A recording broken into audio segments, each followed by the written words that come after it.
So, magandang araw mga kapwa. Sa episode na ito, ang ating titingnan ngayon ay kung saan kayang mabuhay ng ating fast in terms of sa salinity level. Okay?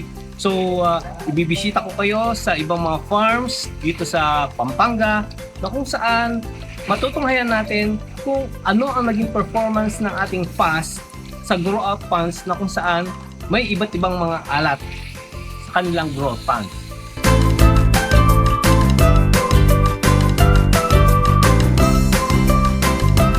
Okay, so magandang araw mga kakwa. So sa ngayon ay nandito tayo sa saan lugar na? Lubao. Nasa Lubao, Pampanga, Pampanga. tayo at kasama natin si Sir Francis. Okay. Gaviola.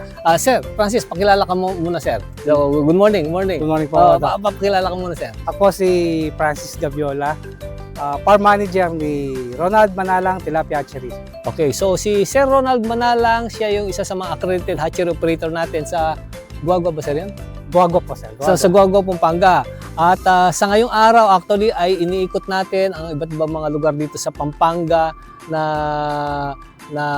inaalagaan nila sir, na kung saan gusto nating ma-document ang performance ng ating fast, lalong-lalo na sa medyo maalat na tubig. Okay? Kasi itong ating fast mainly maganda ang performance nito pagdating sa fresh water. Ngayon, nabanggit minsan ni Sir, nung minsan pumunta kami sa inyo na karamihan nga ng inaalagaan nyo is medyo may alat. Nasa brackish. Nasa brackish water. So, na-interest tayo. Gaano ba kaalat ang kayang mabuhay ng fast?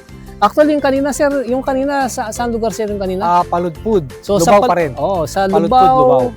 Paludpud kanina, pumunta kami kung saan ang salinity ay nasa 20.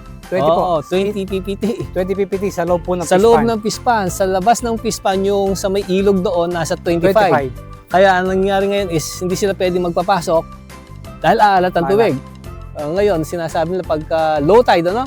Pag low tide, doon na sila pwedeng magpapasok kasi medyo may tabang. Medyo may tabang. Halo na. Pero pag high tide, maalat yan. So pagka medyo low tide, doon sila nagpapapasok. Kaya lang, through pump na. Pump po, pagka low pump tide. na. May gastos. Yes, so Additional gastos. Additional gastos. Ngayon, actually, nandito tayo sa farm ni Ma'am, anong pangalan niyo? Flor Matias. Ni Ma'am Flor Matias. At ito, nakita nga natin yung isda dito. Medyo, ito ay mas bata ng isang buwan. Opo. Mas mababa yung salinity pa. So, kumbaga, 2 months old dito, 3 months old doon.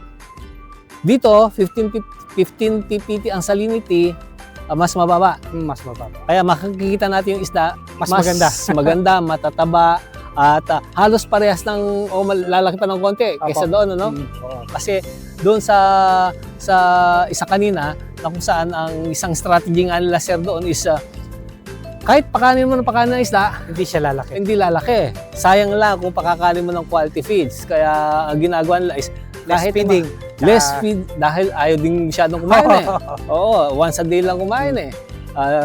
Tsaka since pakanin mo man hindi gaano lalaki, pinapakain nila yung medyo less quality, kumbaga hindi premium na feeds.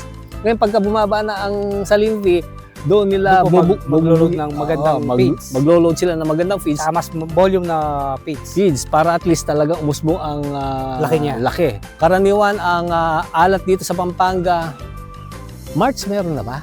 Meron na po. Meron na. Meron na. Nag-uumpisa ng March. umalan, March, April, May. Hanggang kailan ba yung Nag-stock karaniwan? po doon, March 1, Oo. 9 na yung salinity. 9 na ang 9 salinity. kagad. Pero pag tagulan, kuha naman Gradually, mag-zero. bababa na po yun. Pero tas magsisiro. Magsisiro. O pinakamababa, merong Pero zero po. Kaya. zero. O yun. Zero. So, bababa na pagdating ng tagulan. Mm. So, yun, maganda na ang performance ng isda. Pagka walang alat, sir, usually mga 6 months, 5 months. 5 months, kaya pong harvest. Ilang piraso, isang kilo na yun? 3, 4, 5. Mga 3, 4, 5 pieces a kilo. Pero pagka gantong maalat, aabutin ng 7 7 months, tapos 4, 5, 6. ang size is may 7 pa nga. May 7 pieces a kilo. Meron. Oo. So, yun ang difference. So, makikita natin na in terms of sa fast, makikita natin na talagang design siya for fresh water. Ngayon, nakita natin na pwede rin siya sa mga environment na katulad nito na merong alat, pero meron lang talagang alat na range. 15 and below, yan, mga 10, kagandahan Mas yan. maganda po, 10 Oo, below. 10 below, yan. Pero pagka medyo katulad ng 20 kanina, halos napansin natin, 3 months old na. Ayaw kumain ng isda. Ayaw kumain. Ayaw Tsaka kumain. may mga sugat-sugat, tsaka medyo nabubulag. Oo. Bubulag po. Although makikita natin mayroong mga mortality, yun ang difference sa sobrang alat. Pero katulad nito, since medyo matabang, mas maganda ang performance. Actually, mahalat pa rin po. 15, Actually, yes. 15 PPT. 15 PPT. Pero medyo maganda yung kondisyon. kumpara doon sa isa. Mm. Siguro mas mababa nito. Meron pa ba mga lugar na mas mababa pa dito? Siguro yung banda doon, ano? Meron po, makakapunta pa po. Palagay ko, yun, mas maganda pa siguro mga performance noon. Kaya yun ang nakikita natin dito sa sitwasyon dito sa Pampanga na kung saan ang fast kaya niya mabuhay. Kaya lang, pagka na-reach niya yung limit, well, definitely affected yan. Unang-una yung growth. Oo, yung growth niya. So ngayon, meron din tayong eksperimentong gagawin or trial na gagawin na kung saan transport natin ang ating fast fingerlings from Celesio to Dilasag, Aurora, na kung saan itong ating mga fast na to ay ating i-stock sa fish pond na may almost 30 PPT. So dito, from 0 PPT, ito ay ating i-acclimatize kagabi. Ito ay ipinak at nasa 5 PPT. After almost 12 hours, nasa 12 PPT. In-increase natin ngayong umaga into another 5 PPT. So 10 PPT na yan.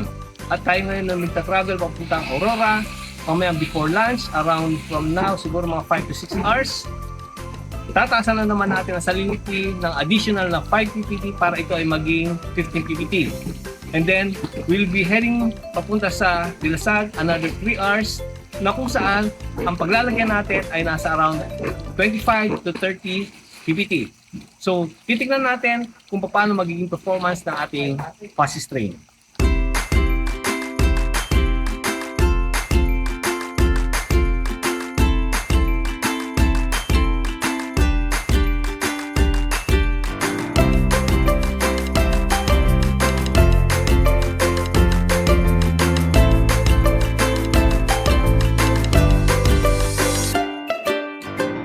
So, magandang tanghali mga kakwa. So, kanina actually, anong oras tayo umalis? 5:30. So, andito na tayo ngayon sa Dilasag, sa farm ni Sir Oliver.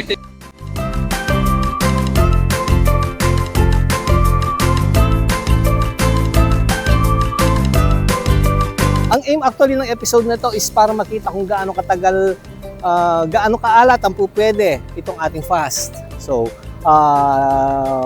nandito tayo ngayon sa Dr. Shrimp Farm at kasama natin si Sir Oliver Reclamado, ang owner nito. Sir Oliver, pwede mo kilala ka sa ating mga viewers. Ayan, magandang hapon po sa mga manonood natin and welcome po sa aming farm, dito po sa Dr. Shrimp Farm. So si Sir Oliver actually ay graduate din ng College of Fisheries, sabihin ba natin yung taon? Yeah, 2004. 2004, okay. So nandito tayo ngayon sa farm niya para i-testing natin to. Actually, itong Dr. Shrimp Farm, ano ba sir to? Ito ay, ano sir ang naalagaan niyo sir dito? Ang amin pong farm ay mainly sa shrimp production. Pero, Banamay, ano? Mono doon? Pinayos Banamay. Oh, Banamay. Yung tinatawag na puting hipon. Yes, so, na ating inalagaan. so dito, kaya dito at least masubukan natin kung gaano ang magiging performance. Although, initially, itong red tilapia ninyo, okay sir siya, no? Yeah, okay siya. Oh, kasi talagang kaya survive. ng mga 30, 35. Actually, sa Bohol, from Bohol Bifar, 35 PPT. Nabubuhay siya. Nabubuhay, oo. Kaya dito, I think yung red, okay. Ngayon, interesting lang tayo na gusto natin malaman tong fast. Sa Pampanga kasi itong fast hanggang 20. Kaya niya. Merong mga accredited hatchery operator at grower tayo doon. 20 PPT, kayang mabuhay. Kaya lang, yung growth niya Ang affected. okay. Oo, yun, affected. So, andito tayo ngayon. So, kanina actually, nung umalis tayo doon, ito ay, actually, kagabi, 10 o'clock, pinak nila, 5 PPT. Okay. Tapos, kanina madaling araw na alas 5, pinalitan namin yung tubig kasi madumi, kasi kakakain, so nagdumi siya. So, nung pinak namin kanina, ginawa namin 10 PPT. Tapos nung pagdating natin ng Baler kanina ay anong oras? Mga 12:30. So kumbaga after ilan yun? 5, 6, 7, 8, 5, 6, 7, 8, 9, 10, 11, 12. Mga 7 hours, dinagdagan natin ng salinity. So from 10, ginawa natin 15. Oh, okay. At ngayon, para medyo hindi mabigla. Kasi pagka Yeah. 5 lang, tas biglang 20, yung shock. So, hoping tayo na magiging maganda ang survival dito. Saan mo sir Okay. ito lalagay? Sa iyahapan nyo ba? I-dadirection na natin or you can recommend kung pwede natin ihapa. O kung meron sir kayong hapa, para at least makita natin meron pang dalawang hapa. Sige lang, meron lang. Ayan, Google lang. size 20 tsaka size. Tingnan natin kung kasi mahina kasi sa biyahe yung 17 eh. So hoping tayo, although 500 lang nilagay namin per plastic, 3,000 pieces yun. So hoping na maging maganda ang survival. So hoping tayo. Okay.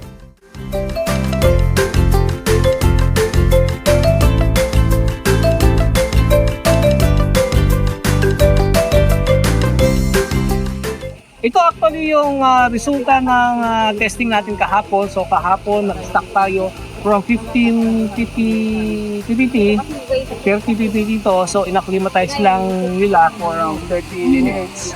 So today, meron nakitang mga mortality. So kung makikita natin, may mortality kaya lang. Meron pa lumalangoy. Meron naman pong nabuhay. Yeah. May lumalangoy pa. So hindi lang natin alam kung ilang piraso to.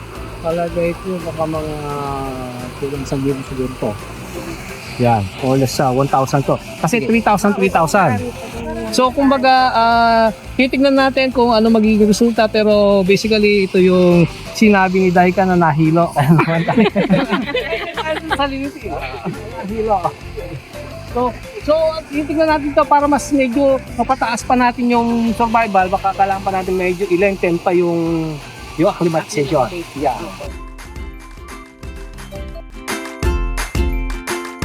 As an update sa ating in-stock doon sa Dr. Shrimp Farm, so nakita natin na kung saan only 10% lang ang nag-survive. Okay? So dito sa 10% na to, ito ang mga survivors, ito na ngayon ang kanilang inilagay in combinations kanilang shrimp, at sa ngayon currently nasa around 30 PPT ang kanilang salinti. So hoping tayo during time na i-harvest na ang kanilang shrimp ay makarecover tayo ng fast strain, at alam natin itong fast na to could be carrying itong tinatawag nating salt tolerance genes. So in the future, looking forward tayo na makadevelop tayo ng fast na saline tolerant. Ito muli ang inyong host, Carl Mars Quezon. Maraming salamat sa pagsubaybay ninyo sa aming episode. Kaalaman ay siguradong fact sa pag-aalaga ng